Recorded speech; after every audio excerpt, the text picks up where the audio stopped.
सुप्रभात बच्चों, मैं सुनीता झा एक बार फिर से नए वीडियो के साथ आप सबके समक्ष प्रस्तुत हूँ। उम्मीद है गर्मियों की छुट्टी में आप रिचार्ज हो गए होंगे और अब नए सिरे से फिर से पढ़ाई शुरू करने के लिए तैयार होंगे।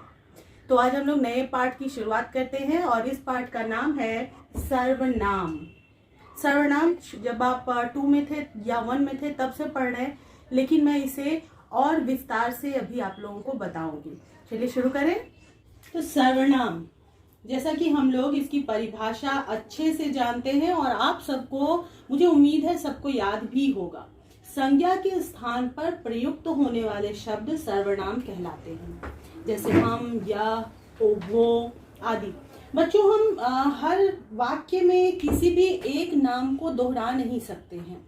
जैसे अगर मुझे किसी के बारे में बात करनी, मान लेते हैं कि मीता नाम की कोई लड़की है, मुझे उसके बारे में बात करनी है, तो मैं ऐसे नहीं बार बार बोल सकती हूँ कि मीता, आज मैं मीता के घर गई, मैंने मीता से कहा कि मीता तुम मुझे अपनी माँ से मिलवाओ, मीता की माँ बहुत अच्छी थी, मीता की माँ ने मुझे खीर खिलाई।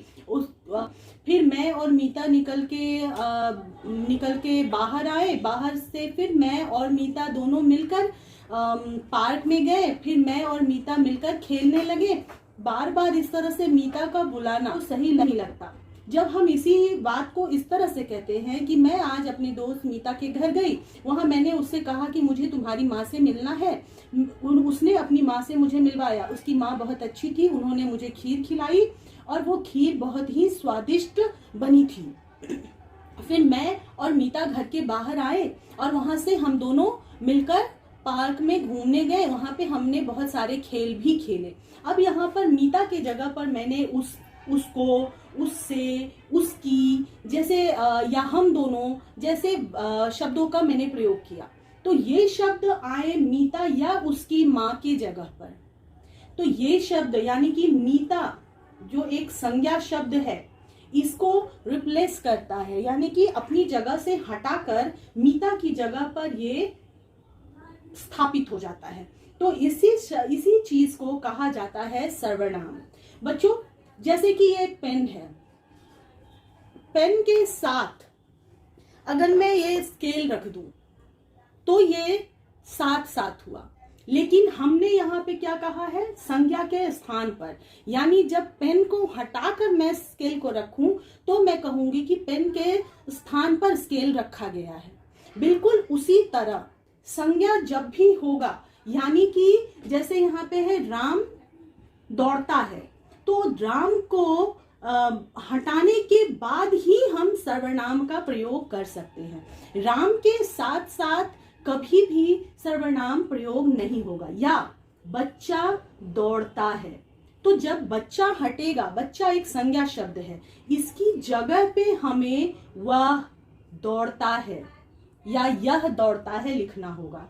इसके साथ अगर हमने लिख दिया, यानी बच्चा के साथ मैंने लिख दिया कि वह बच्चा दौड़ता है, तो ये सर्वनाम नहीं होंगे, क्योंकि यहाँ पर क्या हुआ, संज्ञा भी है और सर्वनाम भी है। लेकिन हमारी परिभाषा क्या बताती है कि संज्ञा के स्थान पर, यानी कि संज्ञा को पूरी तरह से हटाना आवश्यक है। समझ गए बच्चों? तो अब मैं आगे आप लोगों को बताती हूँ।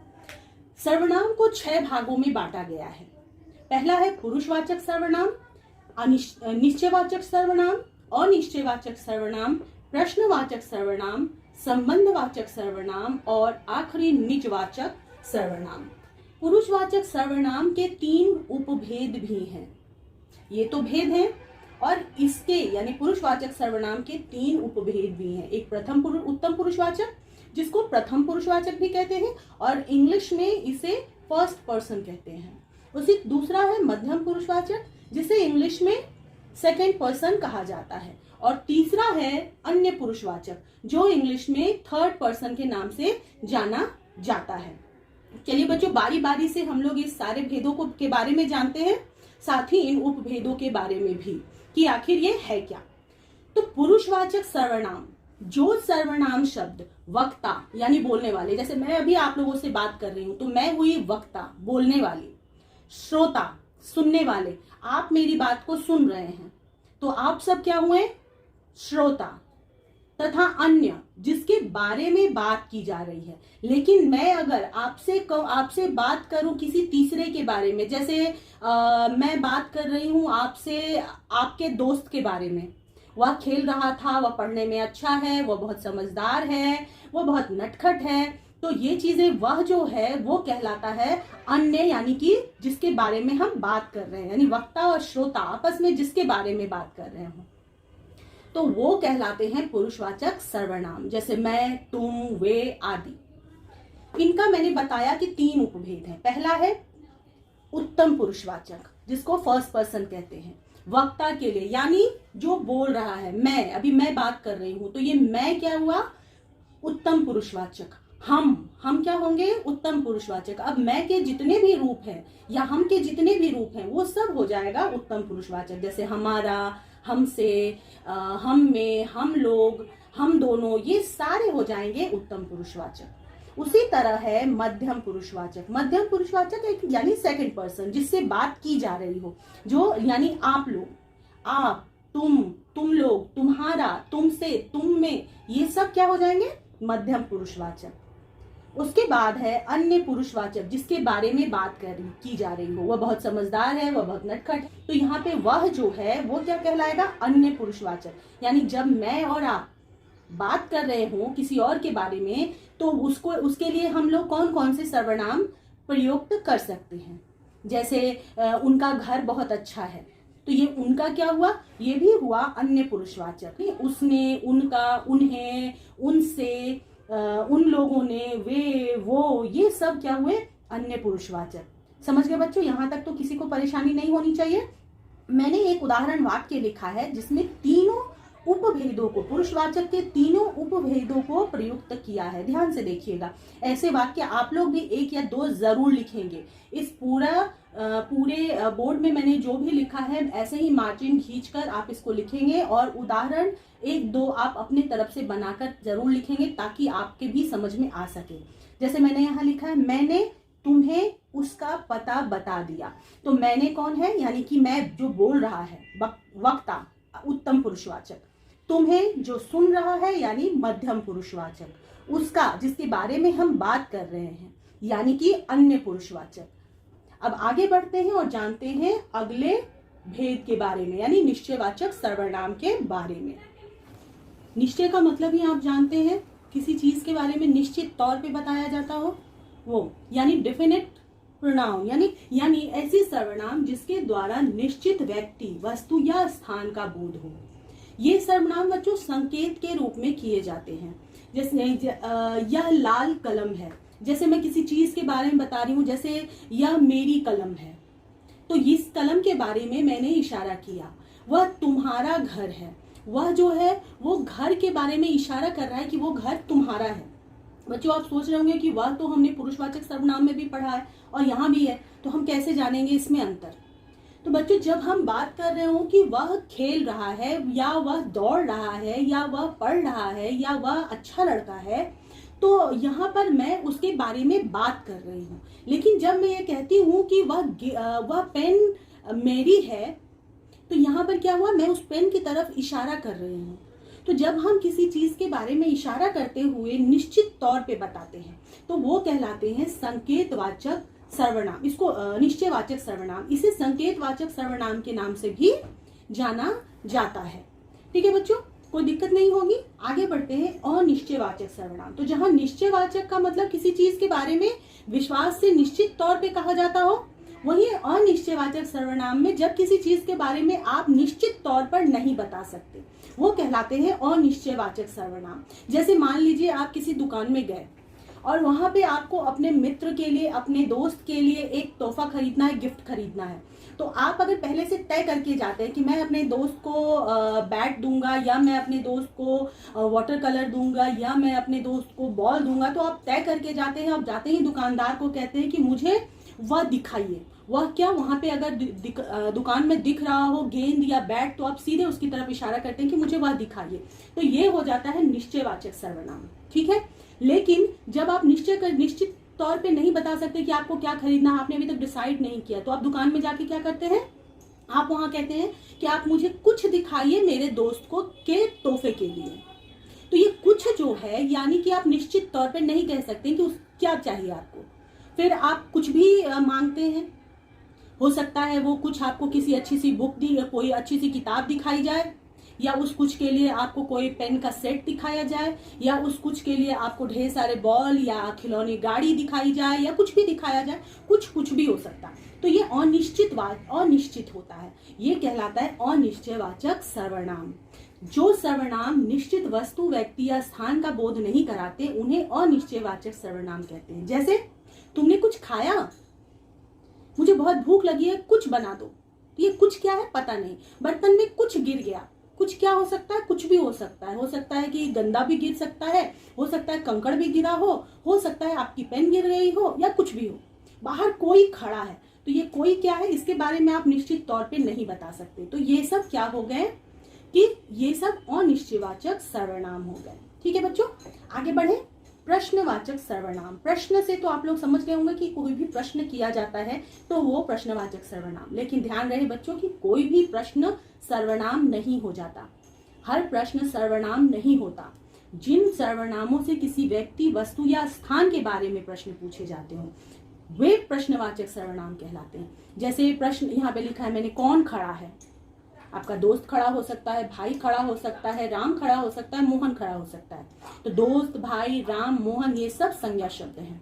उसी तरह तुमने क्या खाया, मैंने चावल खाया हो सकता है, मैंने पिज्जा खाया हो सकता है, मैंने बर्गर खाया हो सकता है, मैंने चने खाए हो सकते हैं। तो पिज्जा, बर्गर, चना या चावल ये सब नाम है यानी संज्ञा शब्द हैं, उनके स्थान पर ये प्रयोग किए गए हैं। तो ये सर्वनाम है। और देखते हैं क्या क्या प्रश्न हो सकते हैं। तो देखिए बच्चों, मैंने यहाँ पे कुछ प्रश्न लिखे हैं। कौन, क्या, कितना, कैसा, कब, कहाँ, कैसे, मैंने सारे प्रश्न लिखे हैं। और भी बहुत से प्रश्न होते हैं, मैं सारा नहीं लिख सकती, फिर भी मैंने इतना लिखा है। कौन खेल रहा है, बच्चा खेल रहा है, बिल्ली खेल रही है, या दोस्त खेल रहा है, मैं खेल रहा हूँ। तो ये क्या है, दोस्त, बिल्ली, बच्चा ये सब संज्ञा है। यानी कौन का उत्तर संज्ञा के रूप में मिलता है आपको, या सर्वनाम के रूप में मिलता है आपको। इसलिए कौन सर्वनाम हो सकता है। क्या, तुमने क्या पहना, मैंने फ्रॉक पहना, मैंने शर्ट पहना, मैंने जूते पहने, मैंने घड़ी पहनी। तो यानी घड़ी, जूता, फ्रॉक, शर्ट, पैंट जो भी है ये सब संज्ञा है, इसलिए ये भी सर्वनाम हो सकता है। क्योंकि हम जानते हैं सिर्फ संज्ञा के स्थान पर प्रयुक्त होने वाले शब्द ही सर्वनाम होंगे, इसीलिए इनका उत्तर संज्ञा होना ही चाहिए। ठीक है। अब कितना, तुमने कितनी रोटी खाई, क्या कितनी का उत्तर कोई संज्ञा शब्द होगा। मैंने 2 रोटी खाई, मैंने 5 रोटी खाई, मैंने 1 रोटी खाई, क्या ये संज्ञा है। नहीं बच्चों, ये संज्ञा नहीं है, इसलिए ये सर्वनाम नहीं होंगे। आप अगर कहते हैं कि वहां पे 4 चिड़िया बैठी हुई है, तो 4 क्या संज्ञा होगा, नहीं होगा। यानी कि कितनी चिड़िया बैठी है में कितनी सर्वनाम नहीं होंगे। उसी तरह कैसा, वह कैसा बच्चा है, अच्छा बच्चा है, नटखट बच्चा है, शैतान बच्चा है, तेज बच्चा है, क्या शैतान, नटखट, तेज संज्ञा है, नहीं, ये विशेषण शब्द हैं, इसलिए कैसा भी सर्वनाम नहीं है। अब आते हैं कब, उसने कब खाया, थोड़ी देर पहले खाया, उसने मेरे बाद खाया, वह कब गया, वह बहुत देर पहले चला गया, क्या ये सब संज्ञा है, नहीं है। तो इनका भी कब में कई बार होता है, जैसे सुबह या शाम, तो ये संज्ञा हो सकते हैं, लेकिन ये संज्ञा नहीं है। कहाँ, वह कहाँ खेला, तो वह पार्क में खेला, घर में खेला। वह कहाँ गया, पटना गया, दिल्ली गया, अपने घर गया। तो पटना, दिल्ली, पार्क, घर ये सब क्या है, संज्ञा शब्द है, इसलिए ये सर्वनाम होंगे। अब आते हैं कैसे, वह कैसे पढ़ता है, वह बहुत ध्यान से पढ़ता है, वह मन लगाकर पढ़ता है, या वह कलम से लिखता है, वह कैसे दौड़ता है, तेज दौड़ता है, वह कैसे बोलता है, धीरे बोलता है, क्या धीरे, तेज, ध्यान, ये सब संज्ञा है? नहीं है संज्ञा, इसलिए ये भी सर्वनाम नहीं हुए। यानी बच्चों, जिन प्रश्नों का उत्तर संज्ञा के रूप में दिया जा सकता हो, सिर्फ वही प्रश्न प्रश्नवाचक सर्वनाम कहलाएंगे। जैसे कौन, क्या, कहाँ आदि प्रश्नवाचक सर्वनाम हो सकते हैं। अब आगे बढ़ते हैं संबंधवाचक सर्वनाम। संबंध का मतलब होता है रिलेशन, रिश्ता। तो बिल्कुल उसी तरह यहाँ पर भी है, जिस सर्वनाम से किसी वस्तु, व्यक्ति या स्थान का किसी दूसरे व्यक्ति, वस्तु या स्थान से संबंध प्रकट हो, वे कहलाते हैं संबंधवाचक। जैसे जो देर से आए वो खड़े हो जाए, तो जो और वो सर्वनाम है। जिसकी लाठी उसकी भैंस, जिसकी और उसकी सर्वनाम है। ये दोनों एक दूसरे से संबंधित है। किस तरह से संबंधित है? यहाँ पे मैंने कहा वो खड़े हो जाए, तो वो कौन? जो देर से आए, यानी ये जो और वो आपस में संबंधित है, रिलेटेड है। जो पहले आया वह आगे बैठेगा। जैसा करोगे वैसा ही भरोगे, तो कैसा भरोगे? जैसा करोगे। यानी कि ये दोनों शब्द एक दूसरे से संबंधित है। अगर कोई एक साइड से वाक्य ना हो तो दूसरा अधूरा होगा। जैसे मान लो कि मैंने ये नहीं कहा और सिर्फ कहा कि वे खड़े हो जाएं, तो कौन, वे कौन, उसके लिए मुझे ये वाक्य बताना ही होगा। यानी एक दूसरे पर ये सर्वनाम जो है इस सर्वनाम पर आधारित है, आश्रित है। समझ गए बच्चों? दोनों एक दूसरे संबंधित है, उसमें एक सर्वनाम दूसरे सर्वनाम पर आश्रित है, आधारित है, डिपेंडेंट है। ठीक है? अगर किसी भी तरह की आपको परेशानी होती है तो आप मुझसे कमेंट करके पूछ सकते हैं। बच्चों, अब बारी है आखिरी सर्वनाम की, जिसका नाम है निजवाचक सर्वनाम। निज का मतलब होता है अपना, प्राइवेट। जैसे आपने अभी आप समाचार पत्रों में भी पढ़ते होंगे, निजी स्कूल, निजी कार्यालय। तो निजी का मतलब क्या है? अपना, प्राइवेट, पर्सनल। ठीक है? तो बिल्कुल उसी तरह निज का मतलब हुआ अपना। निजवाचक सर्वनाम ऐसे सर्वनाम शब्द जो कर्ता के लिए प्रयुक्त हो। जैसे कर्ता कौन है? क्रिया को करने वाला कहलाता है कर्ता। जैसे वह अपने आप आ जाएगा, आएगा कौन? वह। तो यहाँ कर्ता कौन हुआ? वह। ठीक है? ये अपने आप किसके लिए प्रयोग किया गया है? वह अपने आप आएगा, यानी वह के लिए प्रयोग किया गया है, वह आएगा अपने आप। ये अपने आप इसलिए कहलाया निजवाचक सर्वनाम। अब मैंने खुद खाना बनाया, यहाँ कर्ता कौन है? मैंने। मैंने है कर्ता, क्योंकि खाना इसने बनाया। अब इसने खुद खाना बनाया, यानी ये खुद किसके लिए प्रयुक्त हुआ है? मैंने के लिए। मैंने यानी कर्ता के लिए प्रयुक्त होने वाला सर्वनाम शब्द क्या है? खुद। तुम स्वयं सारे काम किया करो। काम किसको करने कहा जा रहा है? तुमको। तो कर्ता कौन है? तुम। और इसके लिए प्रयुक्त हुआ है स्वयं। यानी कि कर्ता शब्दों के लिए जब प्रयुक्त हो कोई सर्वनाम, उसकी निजता बताने के लिए जो सर्वनाम प्रयुक्त हो वे कहलाते हैं निजवाचक सर्वनाम। ठीक है बच्चों? उसके बाद है कुछ विशेष बातें। बच्चों, रूस के एक हिंदी व्याकरण है डॉक्टर दिमेसित्स, यानी व्याकरण के विद्वान। उनके अनुसार एक और सर्वनाम होता है जिसका नाम है संयुक्त सर्वनाम। इनके अनुसार ऐसे सर्वनाम जो एक से ज्यादा शब्दों के साथ मिलकर एक सर्वनाम तैयार करते हों वे कहलाते हैं संयुक्त सर्वनाम। जैसे हम बोलते हैं कोई, कोई, कौन, कौन, जो कुछ भी है, दे दो। तो ये जो कुछ जो है दो शब्द से मिलकर बने हुए हैं। कोई और आएगा, कोई एक यहाँ आ जाओ, हर कोई खेलना चाहता है, सब कोई जाना चाहता है, जो कोई देखना चाहता है यहाँ आ जाओ। तो ये जो कोई, सब कोई, हर कोई, ये सब जो है वो आते हैं संयुक्त सर्वनाम में। बच्चों, ये जो भी हमने 6 भेद पढ़े हैं सर्वनाम के, ये उन भेदों में नहीं आते हैं।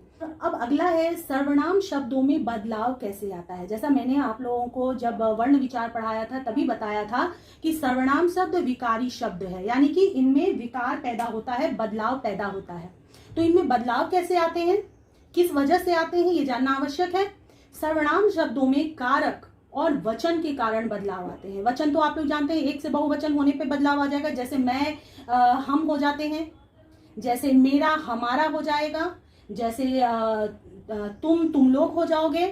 उसके बाद वह वे लोग हो जाएंगे। तो ये वचन के अनुसार बदलाव है। उसी तरह कारक यानी कर्ता, कर्म, करण के आधार पर, जैसे तुम है अगर कर्ता तो वो कर्म में जाकर के तुम को हो जाता है। करण से तुम से, तुम में, इस तरह से इसका तुम्हारा, मेरा, हमारा, ये सब क्या है, सर्वनाम शब्दों में आने वाले बदलाव। मैं इस बदलाव के साथ आपको सर्वनाम की रूप रचना दे रही हूँ, जिसमें कारक के अनुसार और वचन के अनुसार दोनों में बदलाव आ रहे हैं। तो कुछ सर्वनाम शब्दों की रचना मैं आपको दे रही हूँ, जिसे आप याद करेंगे और लिखेंगे। तरह से हमने सर्वनाम, उसके 6 भेद सब जाने और कुछ विशेष बातें भी हमने जानी। जैसे सर्वनाम का एक ऐसा भेद जो उसके भेदों के रूप में नहीं गिने जाते, कुछ विद्वानों के अनुसार वो मान्य है। उसके अलावा हमने ये भी जाना कि सर्वनाम के रूप में बदलाव या विकार कैसे आता है। उम्मीद है आप लोगों को यहाँ तक कोई परेशानी नहीं हुई होगी। अगर परेशानी हुई हो तो आप जरूर मुझसे पूछ सकते हैं। चलिए, मैं जब तक आपके लिए कोई नया वीडियो और लेकर आऊं, तब तक के लिए बाय बाय, टेक केयर।